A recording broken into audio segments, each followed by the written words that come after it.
akses perawatan. Tidak pernah diperhatikan, Pak. Apakah kami ini bukan warga negara Indonesia?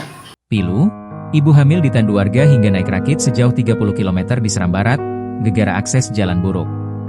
Tak memiliki fasilitas medis di desa, seorang ibu hamil yang mengalami pendarahan terpaksa ditandu puluhan warga sejauh 30 km menuju layanan kesehatan terdekat, lantaran akses jalan yang buruk.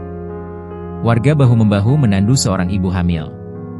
Dari video amatir warga, terlihat warga mengantarkan ibu hamil dari Desa Watui, Kecamatan Elpa Putih, Kabupaten Seram Barat. Secara bergantian, warga harus membawa ibu hamil dalam kondisi pendarahan dengan berjalan kaki sejauh 30 km. Itu adalah jarak yang harus ditempuh untuk sampai ke rumah seorang bidan di salah satu desa pegunungan.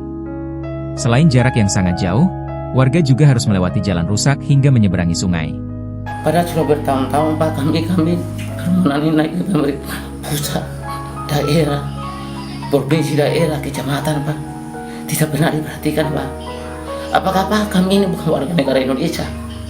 Jadi kami masyarakat di atas, Pak, yang kami inginkan yaitu tolong bantu kami, Pak, dengan masalah transportasi yaitu jalan, Pak. Karena hampir 80 tahun Indonesia merdeka nih, Pak. Kami tidak pernah merasakan kemerdekaan itu, Pak. Warga berharap pemerintah dapat membangun akses jalan yang memadai. Selain akses jalan yang buruk, warga juga tidak memiliki fasilitas kesehatan di desa mereka. Download Tribun X sekarang, menghadirkan lokal menjadi Indonesia.